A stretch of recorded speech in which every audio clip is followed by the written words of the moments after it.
An 11-year-old boy spots something dripping beneath a parked motorcycle.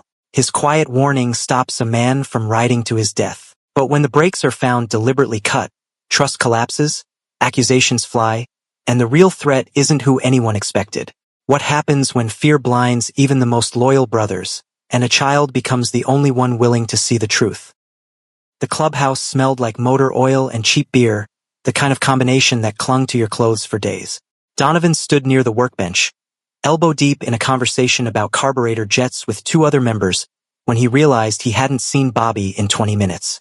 The boy had a habit of wandering, poking his nose into toolboxes and asking questions that made grown men pause mid-sentence to actually think about what they were doing. Outside, the parking lot baked under the afternoon sun. Rows of motorcycles gleamed in neat lines, chrome reflecting light like scattered mirrors.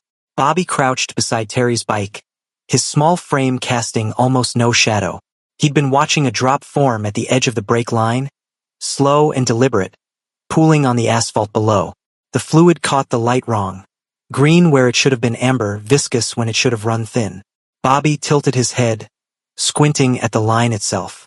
The metal housing looked wrong, scratched. His stomach tightened. Terry emerged from the clubhouse, keys jangling in his hand, sunglasses already perched on his nose.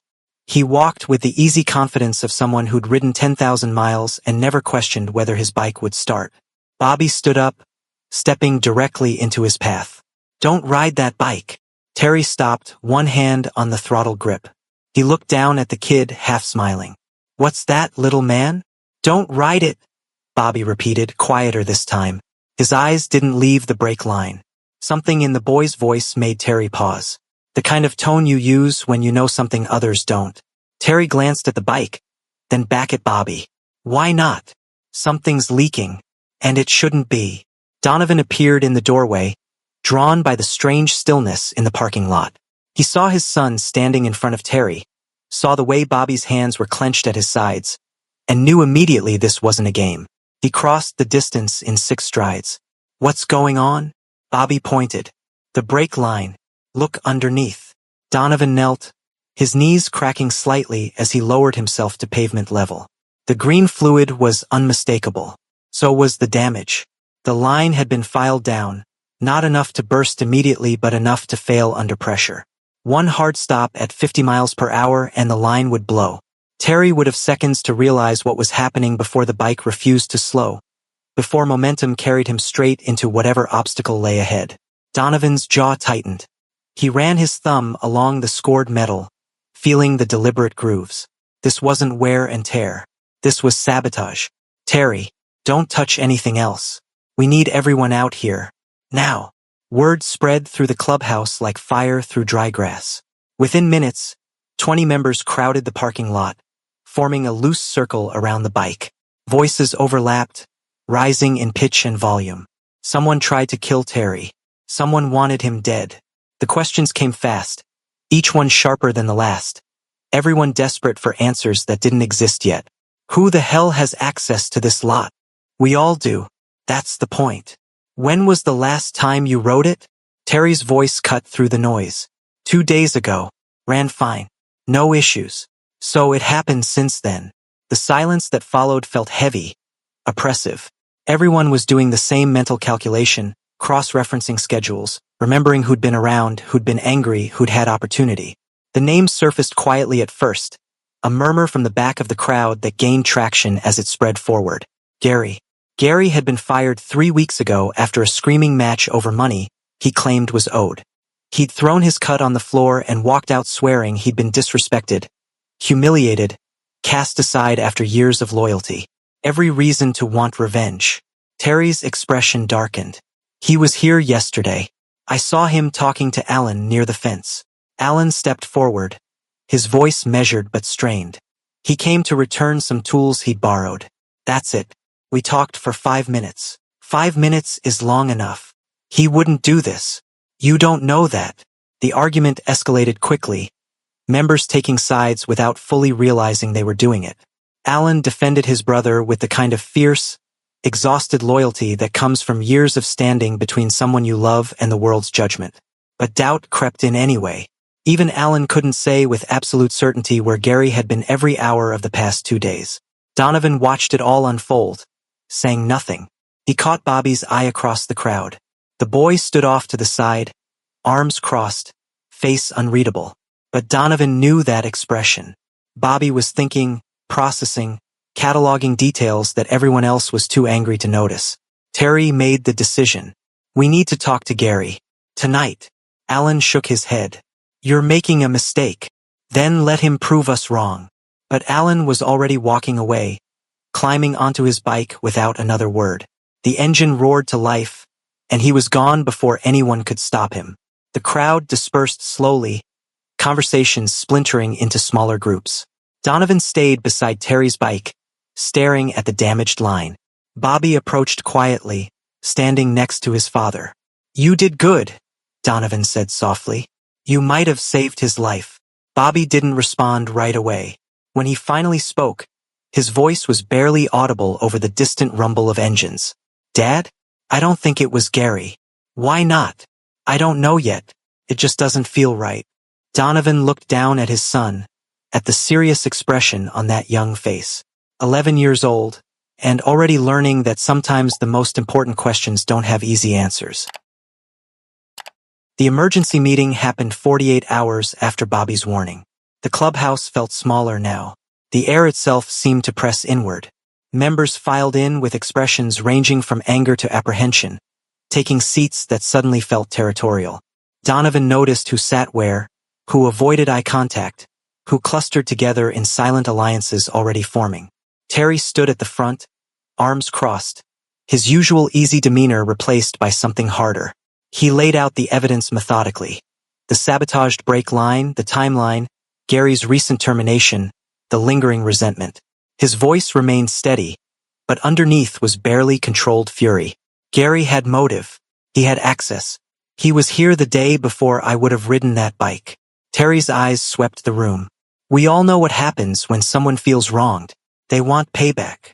Murmurs of agreement rippled through the crowd as heads nodded, and someone in the back muttered, Never trusted him anyway.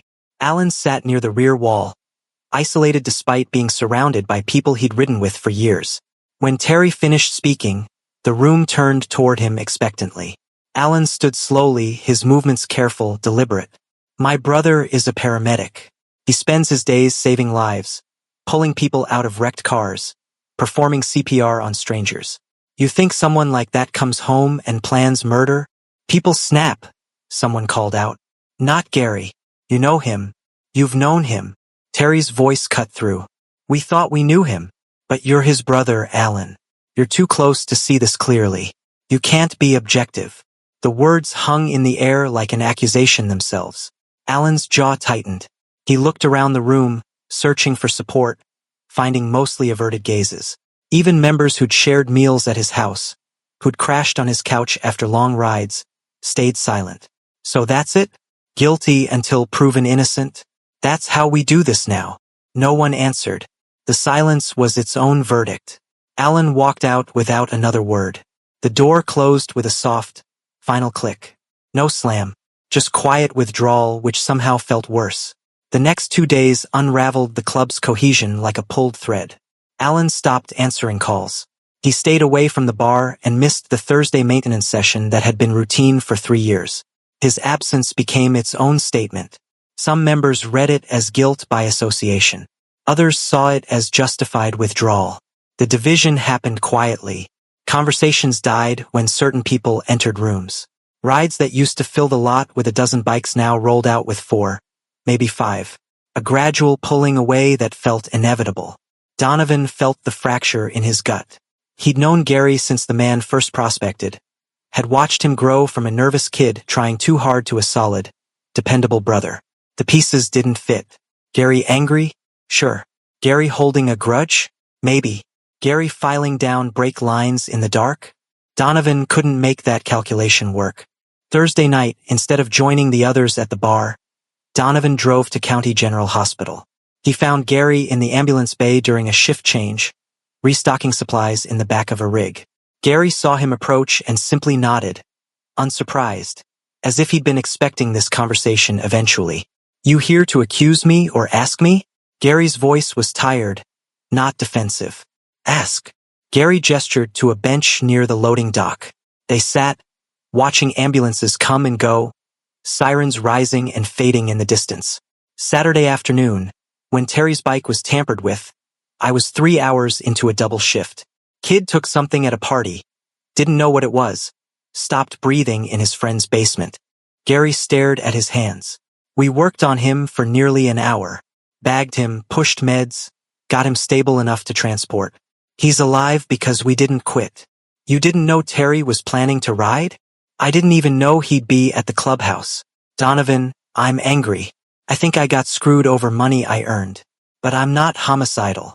I run toward emergencies, not away from them. Donovan pulled out his phone, verifying timestamps against hospital dispatch logs Gary showed him. Everything aligned.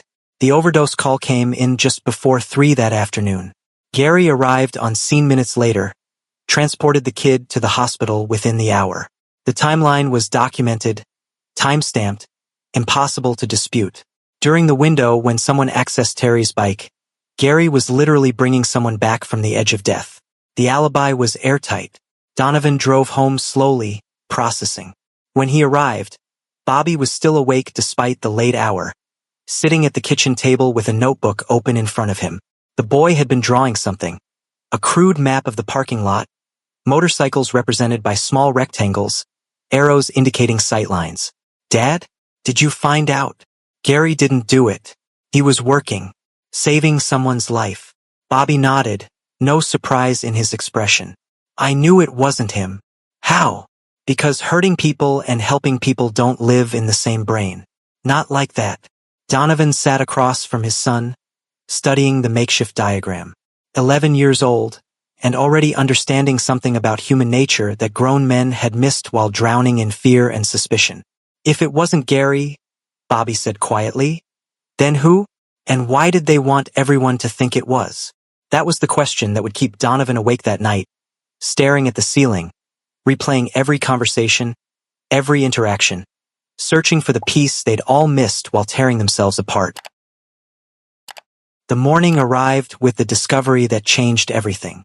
Jason, arriving early to open the clubhouse, found the back door frame splintered. Fresh gouges in the wood, a crowbar mark still visible in the paint. He immediately checked the security camera footage. Grainy, black and white but clear enough. Nearly 3 in the morning. A figure in dark clothing forcing entry, moving with purpose toward the parking lot, then abruptly retreating and disappearing within minutes after nearby lights flickered on and movement appeared along the adjacent street. Nothing was taken. The timestamp exonerated Gary completely. He'd been logged at the hospital through dawn that shift. Alan's wife confirmed he'd been home, mentioned their dog barking at a passing car around 3 a.m., waking both of them. The alibis weren't just solid, they were documented, witnessed, impossible to dispute. Someone from outside had violated their space and vanished. Terry sat alone in the clubhouse that afternoon, the weight of his mistake crushing down. He'd accused a brother based on fear, not evidence. He'd let suspicion poison trust. And now Alan wouldn't answer his calls, wouldn't respond to texts. Each unanswered message felt like a door closing permanently. Meanwhile, Bobby had been carrying his own secret. That evening, after dinner, he approached his father holding a wadded cloth stained dark green. I found this near Terry's bike. The same day, Donovan examined it, recognizing the brake fluid immediately. Why didn't you say something? I wasn't sure it mattered. But then a few nights ago, I did something. Bobby's voice dropped. I went to find out where it came from. The story emerged slowly.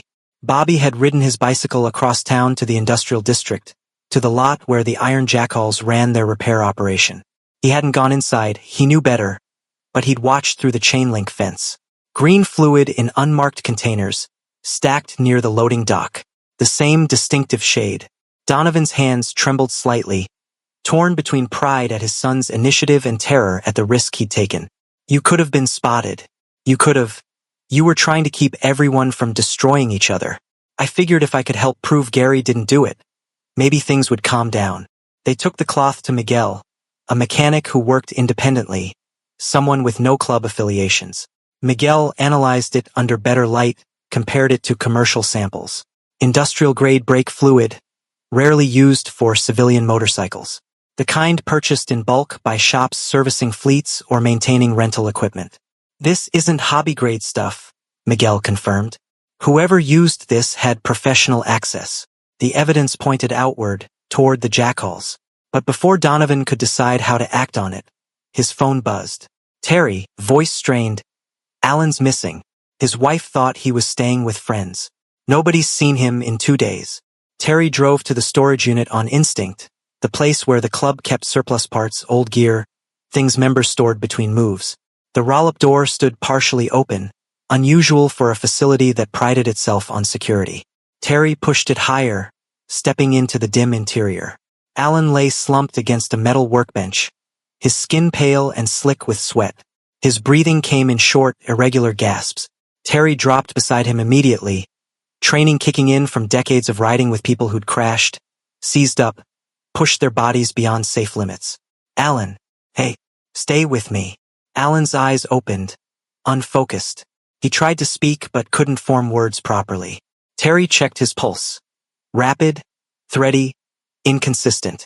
The symptoms aligned with cardiac distress, the kind brought on by extreme stress compounded by dehydration and exhaustion. Alan had been carrying the weight of defending his brother, the pain of rejection by people he'd trusted, and his body had finally said enough. Terry kept Alan's airway open, kept him semi-conscious through sheer force of will and constant verbal engagement. He dialed 911, giving clear, concise information to the dispatcher. Cardiac event, male, early 40s, showing signs of arrhythmia and possible dehydration. Breathing shallow, pulse inconsistent. I'm maintaining airway support. The ambulance arrived minutes later. Gary stepped out first. The two men locked eyes across the storage unit. Years of brotherhood, weeks of accusation, all of it collapsing into a single moment of clarity. Gary didn't hesitate. He was immediately professional, moving to Alan with practiced efficiency, checking vitals, establishing 4 access, coordinating with the hospital over radio. Terry stayed beside Alan the entire time, one hand gripping his friend's shoulder, murmuring reassurances. You're going to be fine. We've got you. Just hold on. Gary worked smoothly, no wasted motion. As they loaded Alan onto the stretcher, he glanced at Terry. Not with anger or resentment, but with something closer to understanding. They'd both been operating in the dark, reacting to fear rather than seeking truth.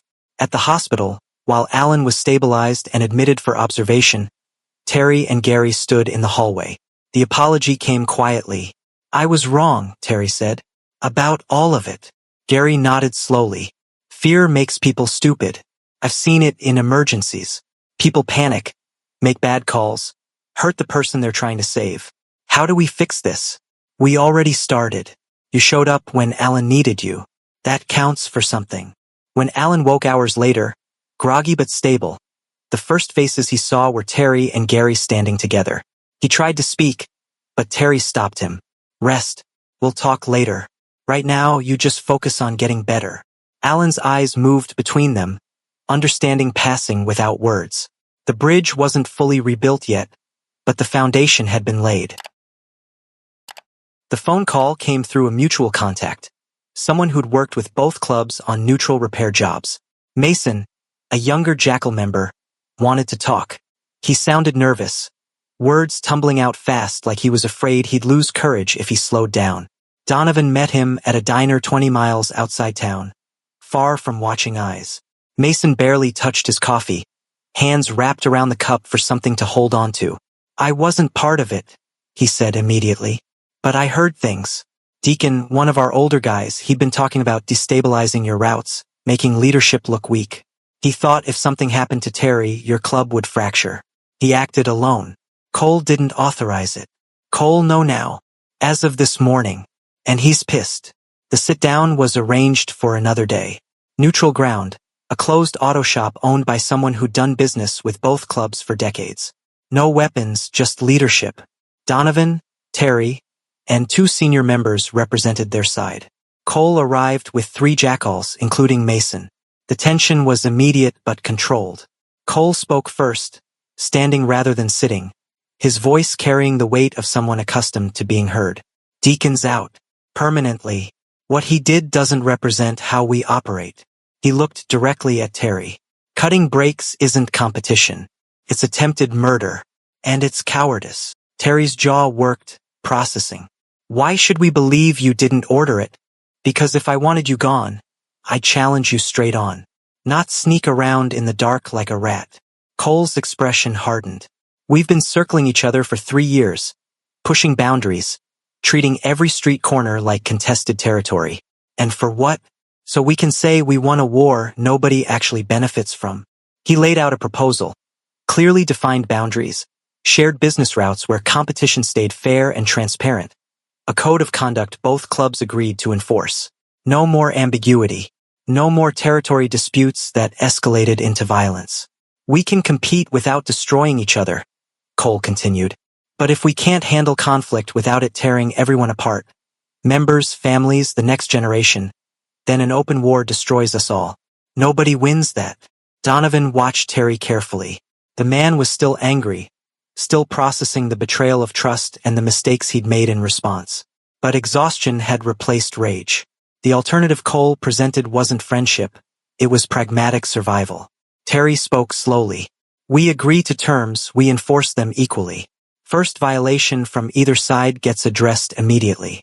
No excuses. Cole extended his hand. Deal. The handshake was firm but brief. This wasn't reconciliation. This was survival dressed up as truce. And sometimes that had to be enough. Alan was released from the hospital some days later, still weak but recovering. The doctors explained he'd been running on fumes for weeks. Stress compounded by sleepless nights, meals skipped, warning signs ignored until his body forced the issue. Another few hours alone in that storage unit and the outcome would have been different. Gary showed up at the clubhouse that afternoon for the first time since his termination. The conversation was quiet, witnessed by a handful of members. Terry met him at the door. We good? Gary considered, then nodded. We're good. No grand speeches. No dramatic gestures. Just 2 men choosing to move forward because the alternative was more damage neither could afford. Bobby sat on a workbench watching it all unfold. Later, during the ride home with his father, he finally mentioned something that had been weighing on him. Ethan, this kid at school, his dad rides with the Jackals. Donovan glanced in the mirror, catching his son's reflection. Yeah, we've been friends since the start of school. We eat lunch together, play basketball at recess. He doesn't care about club stuff. Neither do I. Bobby paused. But if you guys had fought, we would have had to pick sides. And that's stupid. We're just kids who like the same video games. The simplicity of it hit harder than any tactical argument could have. The feud wouldn't have stayed contained to adults. It would have bled into schools, into friendships, into the lives of children who had no stake in territorial disputes or business routes. Sunday's ride was quieter than usual but felt significant. Members rolled out together, not celebrating but returning to something resembling normalcy. Bobby rode behind his father, helmet secure, arms wrapped around Donovan's waist. The wind carried away tension, replacing it with the simple rhythm of engines and open road. As they passed the clubhouse, Bobby thought about green fluid and brake lines, about how quickly fear turned brothers into enemies, about Terry staying with Alan when it mattered most. He thought about Gary showing up to save the man who doubted him, and Cole choosing boundaries over bloodshed. Honor, Bobby realized, wasn't about being the strongest or the loudest. It was about doing what was right when everything inside you wanted to do what was easy. It was speaking up when staying silent felt safer. It was trusting your instincts even when nobody else believed you. The motorcycle accelerated smoothly. Bobby held on, trusting completely, the same way his father had trusted him to speak truth when everyone else was too scared to see it. Sometimes the people we trust most are the ones we doubt fastest when fear takes over. Bobby didn't just save a life that day, he saved a brotherhood from tearing itself apart. What would you have done if you'd seen what he saw? Drop your thoughts below. And if this story made you think twice about judgment and loyalty, hit that like button, share it with someone who needs to hear it, and subscribe to Embrace the Journey for more stories that remind us what really matters. See you in our next video.